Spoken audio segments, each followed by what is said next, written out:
भंडारा गोंदिया जिला वासियों के लिए खुश खबर है। अब आपका मनपसंद channel BS crime India news अब आपके केबल नेटवर्क पर, जी हां, अपने केबल नेटवर्क के एशियन चैनल नंबर 50 पर उपलब्ध है। BS क्राइम इंडिया न्यूज पर खेल, राजनीतिक, क्राइम, साहित्य व अन्य खबरें प्रकाशित की जाती है। हमारे साथ जुड़ने के लिए तथा हमारे चैनल में खबरें, विज्ञापन आदि के लिए संपर्क करें 8669151757 पर। भंडारा शहर के तकियावाड़ स्थित ST डिपो वर्कशॉप के पीछे जंगल क्षेत्र में अचानक भीषण आग लगने से इलाके में अफरा तफरी मच गई। आग की लपटें तेजी से फैलती देख वार्ड के सतर्क नागरिकों ने तुरंत इसकी सूचना वार्ड मेंबर प्रीति ब्राह्मणकर एवं पत्रकार शमशेर खान को भी दी गई। मौके की गंभीरता को देखते हुए शमशेर खान भी तुरंत घटनास्थल पर पहुंचे और स्थिति का जायजा लिया। स्थिति की गंभीरता को समझते हुए प्रीति ब्राह्मणकर ने फायर ब्रिगेड और पुलिस विभाग को सूचना दी। आग तक पहुंचने में बड़ी बाधा डिपो की ऊंची दीवार बनी, जिसके कारण फायर ब्रिगेड को सीधे मौके तक पहुंचने में कठिनाई हुई। स्थानीय लोगों और प्रशासन ने मिलकर साईं मंदिर के पीछे के रास्ते से वैकल्पिक मार्ग खोजा और दीवार के पास से आग बुझाने का प्रयास शुरू किया। इसके बाद टीम ने डिपो परिसर में प्रवेश कर कड़ी मशक्कत के बाद आग पर काबू पाया। इस पूरी कार्रवाई में नगर परिषद के फायर ब्रिगेड कर्मचारियों के साथ साथ स्थानीय नागरिकों ने भी जंगल क्षेत्र में जाकर सक्रिय रूप से आग बुझाने में सहयोग दिया। अगर समय रहते आग पर काबू नहीं पाया जाता तो यह आग ST डिपो वर्कशॉप तक पहुंचकर एक बड़े हादसे का कारण बन सकती थी। डिपो में ST बस पीछे लेते समय पिता पुत्र मृत्यु के मामले में पुलिस ने आरोपी बस तकनीशियन चालक के खिलाफ गैर इरादतन हत्या का मामला दर्ज कर जांच शुरू की है। पुलिस ने आरोपी संतोष श्यामराव सार्वे के खिलाफ धारा 105 भारतीय न्याय संहिता उपधारा 184, 134 अब मोटर वाहन कानून के तहत मामला दर्ज किया है। शुक्रवार 24 अप्रैल की शाम को भंडारा बस डिपो में रोहित खेड़कर उम्र 36 वर्ष या अपने 3 वर्षीय बेटे रौनक और कामगार आशीष ठाकरे को लेकर दोपहिया से आरो पानी देने के लिए आया था। रोहित ने अपनी दोपहिया वाहन बस क्रमांक MH40Y 5876 के पीछे रखी। रोहित और उसका बेटा रौनक दोपहिया पर बैठकर आशीष का इंतजार कर रहे थे। उस समय तकनीशियन चालक संतोष सार्वे ने अपनी बस लापरवाही से तेज गति में पीछे ली। इस बस के चपेट में आने से रोहित और रौनक की मौके पर ही दर्दनाक मृत्यु हो गई थी। इस प्रकरण में मृतक के भाई पंकज खेड़कर उम्र 32 वर्ष की शिकायत पर तकनीशियन बस चालक संतोष सार्वे के खिलाफ विभिन्न धाराओं के तहत मामला दर्ज किया गया है। भंडारा पुलिस मामले की जांच कर रही है।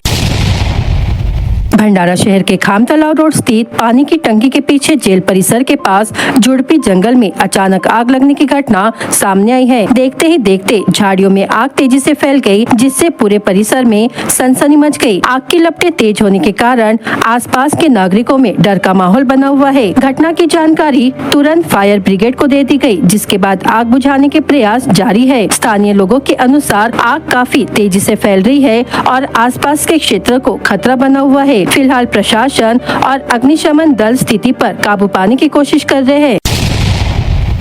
गोंदिया जिले के देवरी तहसील में विधायक संजय पुराम और धुकेश्वरी देवस्थान समिति के संयुक्त तत्वावधान में आदिवासी समाज का भव्य सामूहिक विवाह समारोह आयोजित किया गया। इस समारोह में 91 जोड़ियां विवाह बंधन में बंधी। कार्यक्रम में गृह राज्य मंत्री पंकज भोयर, सांसद माया इनवाते, सांसद नामदेव किरसान और विधायक संजय पुराम ने उपस्थित होकर नव विवाहित दंपतियों को आशीर्वाद दिया। इस सामूहिक विवाह समारोह में मंडप पूजन से लेकर बारात, मेहंदी, संगीत और नृत्य जैसे पारंपरिक कार्यक्रमों का आयोजन किया गया। करीब 3000 से अधिक नागरिकों ने इस समारोह में भाग लिया। आयोजकों की ओर से नव दंपतियों को गृह उपयोगी सामग्री उपहार स्वरूप दी गई। वहीं आदिवासी परियोजना कार्यालय की ओर से प्रत्येक जोड़े को 25,000 रूपए की आर्थिक सहायता प्रदान की गई। हालांकि बढ़ती महंगाई को देखते हुए आयोजकों और नव दंपतियों ने इस अनुदान को 25,000 से बढ़ाकर 1 लाख रूपए करने की मांग की है। यह मांग गृह राज्य मंत्री के माध्यम से मुख्यमंत्री तक पहुंचाई गई है। यदि भविष्य में सरकार द्वारा अनुदान राशि बढ़ाई जाती है तो सामूहिक विवाह जैसे सामाजिक उपक्रमों में भाग लेने वाले लोगों की संख्या और भी बढ़ने की संभावना है। देवरी तालुक्यातील पुराळा या आदिवासी गावामध्ये ह्या भागाचे लोकप्रिय आमदार संजयजी पुराम आणि विशेष करून त्याच्यामध्ये त्यांना पुढाकार घेऊन सहकार्य करणाऱ्या सौभाग्यवती सविताताई संजयजी पुराम यांनी या ठिकाणी आदिवासी सामूहिक विवाह सोहळ्याचं आयोजन केलं. आपण बघितलं की जवळजवळ 90 वधूवर याच्यामध्ये सहभागी झाले आणि प्रचंड मोठा असा आदिवासी समाजाचा सामूहिक विवाह सोहळा या ठिकाणी घेतला. आज सामूहिक विवाह सोहळा ही काळाची गरज आहे. एकंदरीतच आपल्याला जास्तीचे खर्च वाचवायचे असतील तर सर्वसामान्य कुटुंबातील लोकांकरिता अशा पद्धतीचं उपक्रम राबविणे हे निश्चितच या भागाचे आमदार सन्माननीय संजयजी पुराम याच्यामध्ये यांनी पुढाकार घेतलाय. याच्याकरता मी त्यांचं मनपूर्वक अभिनंदन करतो. निश्चितपणे काळानुरूप याच्यामध्ये कुठेतरी अनुदान जे मिळतं सध्या 25,000 रुपये ते वाढवून 50,000 मिळावं अशी आयोजकांची मागणी आहे. सरकार याची दखल त्या ठिकाणी घेईल आणि योग्य कारवाई करेल. या भागातल्या लोकप्रतिनिधींची अशी मागणी आहे की अशा पद्धतीचे सामूहिक विवाह सोहळे करताना या भागाला लागून याच्या बॉर्डरवर छत्तीसगड आणि मध्य प्रदेश आहे. अनेक संबंध हे त्या राज्यातल्या कुटुंबासोबत देखील होत असतात. त्याच्यामुळे वधू किंवा वर हे दोघांपैकी एक जर का तिथलं असेल तर त्यांना देखील या योजनेचा लाभ मिळावा अशी मागणी या ठिकाणच्या लोकप्रतिनिधींच्या माध्यमातून होते आहे. विशेष करून आमच्या सविताताई पुराम याच्यामध्ये पुढाकार घेत आहेत तर निश्चितपणे सरकार देखील याच्यावर सकारात्मक पद्धतीने विचार करेल. हे सामूहिक विवाह सोहळ्याचा हा दुसरा वर्ष आहे. 2025 मध्ये पण सामूहिक विवाह सोहळा आपण याच ठिकाणी केला होता, ज्याच्यामध्ये 121 आदिवासी समाजातील मुलामुलींचे विवाह संपन्न झाले होते. यावर्षी देखील आदिवासी मुलामुलींचे विवाह संपन्न झालेले आहे. जवळपास 91 जोडपे या ठिकाणी विवाहबद्ध झालेले आहेत. आपण दरवर्षी मागणी धरून मागणी करतो आहे. यावर्षी देखील आपण मागणी केलेली आहे का महागाई खूप वाढलेली आहे, वर वधूंना परवडण्यासारखे नाही आहे 25,000, म्हणून आपण शासनाला विनंती केली आहे की 25,000 ऐवजी येत्या काळामध्ये वर वधूंना आदिवासींच्या मुलामुलींना 50,000 तरी शासनाने द्यावं अशा प्रकारची आपण विनंती केलेली आहे. नमस्कार, मी सविता संजय पुराम, माजी महिला बालकल्याण सभापती, जिल्हा परिषद गोंदिया. मागच्या वर्षीपासून हे आयोजन मी करत आहे. यात 91 जोडपे विवाहबद्ध आज झालेले आहेत. यामध्ये आदिवासी म्हणजे आदिवासी, यात कधी कधी काही लोक हलबीचे, काही कवरचे, काही गोंड समाज असे वेगवेगळे लग्न लावतात, परंतु आम्ही आदिवासी म्हणून हा मागच्या वर्षीपासून उपक्रम करत आहेत आणि यामध्ये आम्हाला समाजाचा भरपूर साथ आहे. आमचे सरपंच लोक, आमचे कार्यकर्ते यांच्या सगळ्याच्या सहकार्यामुळे, तसेच धुकेश्वरी मंदिर ट्रस्ट या ट्रस्टच्या अध्यक्षतेमध्ये हा कार्यक्रम आम्ही करतो. यामुळे एक वेगळं आनंद आहे. आमचा गरीब समाज आहे, आदिवासी समाज आहे, यांचे असे विवाह केल्यामुळे यांची आर्थिक बाजू चांगली व्हावी हाच यामागचा उद्देश आहे. यांचा संसार सुखा समृद्धीचा व्हावा अशी ईश्वरचरणी प्रार्थना करते. आज दिवसेंदिवस महागाई वाढत आहे खूप सारं. म्हणजे जसं आधी सुरुवातीला फक्त आंतरजातीय विवाहाला 15,000 होते ते 50,000 झाले, परंतु आदिवासी सामूहिक विवाह सोहळ्याला पण 25,000 ऐवजी 50,000 व्हावी अशी विनंती आपण पंकजी भोयर साहेब मंत्री महोदयांना केलेली आहे. आणि तसेच छत्तीसगड आणि मध्य प्रदेशला गोंदिया जिल्हा लागून असल्यामुळे त्या जिल्ह्यातले वधूवर आम्ही घेऊ शकलो नाही. मागच्या वर्षी त्यांचे लग्न केले, त्यांना चेक देऊ शकलो नाही. म्हणून मी शासनाला विनंती करते की हे लवकरात लवकर कलम बदलवावी आणि छत्तीसगड मध्य प्रदेशचे वर वधूला रोटी बेटी व्यवहारा अंतर्गत त्यांना त्यांना ते अनुदान मिळावं अशी विनंती करते, जेणेकरून पुढल्या वर्षी आम्ही ह्या 90चे किंवा 91चे लग्न 250 पर्यंत नेऊ शकतो.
भंडारा जिले में गौ हत्या और अवैध पशु परिवहन को लेकर आक्रोश बढ़ता जा रहा है। स्थानीय लोगों और संगठनों ने सरकार को कड़ा निवेदन देते हुए मांग की है कि जिले सहित पूरे देश में गौ हत्या पर तत्काल रोक लगाई जाए और दोषियों पर सख्त कार्रवाई की जाए। निवेदन में कहा गया है कि गौ माता भारतीय संस्कृति, आस्था और परंपरा का अभिन्न हिस्सा है, लेकिन इसके बावजूद कई जगहों पर अवैध पशु परिवहन और गौ हत्या जारी है, जो बेहद दुखद और आक्रोशजनक है। नागरिकों का आरोप है कि भंडारा जिले में प्रशासन इस गंभीर मुद्दे पर पूरी तरह से लापरवाह नजर आ रहा है और कार्रवाई लगभग शून्य है। निवेदन में ये भी कहा गया है कि केवल बड़े वाहनों पर ही नहीं बल्कि कार और जीप जैसे छोटे वाहनों की भी सख्ती से जांच की जानी चाहिए, क्योंकि इनका उपयोग भी पशु परिवहन में किया जा रहा है। हाल ही में वर्ठी पुलिस थाना क्षेत्र में बोतली गाँव के पास एक जीप के पलटने की घटना सामने आई थी, जिसमें पशु भरे होने की बात कही जा रही थी। इस घटना ने प्रशासन की कार्यप्रणाली पर सवाल खड़े कर दिए हैं। नागरिकों ने चेतावनी दी है कि यदि इस गंभीर मुद्दे पर जल्द ठोस कदम नहीं उठाए गए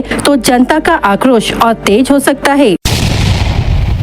तुमसर शहर में पीने के पानी की समस्या को लेकर लोगों का गुस्सा अब सड़क पर नजर आने लगा है। नगर सेविका रोशनी भोंडेकर के नेतृत्व में बड़ी संख्या में नागरिकों ने घाघर जन आक्रोश मोर्चा निकालते हुए नगर परिषद पर जोरदार प्रदर्शन किया। प्रदर्शनकारियों का आरोप है कि शहर में स्वच्छ पेयजल की गंभीर समस्या बनी हुई है। कई वार्डों में पानी नियमित नहीं आ रहा तो कुछ इलाकों में पूरी तरह से पानी बंद है, जिससे लोगों को पीने के पानी के लिए भटकना पड़ रहा है। नगर परिषद द्वारा स्वर्ण जयंती पानी पुरौठा योजना के तहत करोड़ों रुपए खर्च कर नई पाइपलाइन बिछाई गई थी, लेकिन इसके बावजूद कई क्षेत्रों में पानी नहीं पहुंच रहा है। खासकर प्रभाग क्रमांक 3 आजाद वार्ड के बोरी रोड इलाके में लोगों को भारी परेशानी का सामना करना पड़ रहा है। नगर सेविका रोशनी भोंडेकर ने इस मुद्दे को कई बार मासिक बैठकों और अधिकारियों के सामने उठाया। यहाँ तक कि हर घर नल योजना की SIT जाँच की भी मांग की गयी, लेकिन समस्या का समाधान नहीं हुआ। आखिरकार नाराज नागरिकों ने मटके लेकर नगर परिषद तक मोर्चा निकाला। इस दौरान नगराध्यक्ष के अनुपस्थित रहने पर प्रदर्शनकारियों ने फोन पर उनसे बात की और बाद में उनके कक्ष में जाकर मटके रखकर विरोध दर्ज कराया। प्रदर्शनकारियों ने चेतावनी दी है कि अगर जल्द ही पानी की समस्या का स्थायी समाधान नहीं किया गया तो आंदोलन और तेज किया जाएगा। लाखांदू तहसील के ईटान रेत घाट पर रविवार दोपहर करीब 11 बजे एक दर्दनाक हादसे में ट्रैक्टर चालक की मौत हो गई। रेत से भरा ट्रैक्टर घाट से निकालते समय चालक अचानक उछलकर नीचे गिर गया और पिछले पहिए के नीचे दब गया। गंभीर रूप से घायल अवस्था में उसे अस्पताल ले जाया जा रहा था, लेकिन रास्ते में ही उसकी मौत हो गई। मृतक की पहचान ईटान निवासी सचिन विनोद सौंदरकर उम्र 30 वर्ष के रूप में हुई है। प्राप्त जानकारी के अनुसार सचिन रेती भरने के लिए घाट पर गया था। काम पूरा करने के बाद जब वह ट्रैक्टर को घाट से बाहर निकाल रहा था, तभी यह हादसा हुआ। घटना की सूचना मिलते ही पुलिस मौके पर पहुंची और मामला दर्ज कर जांच शुरू कर दी है। मृतक अविवाहित था और उसके परिवार में माता पिता है। जवान बेटे की असामयिक मौत से परिवार पर दुखों का पहाड़ टूट पड़ा है।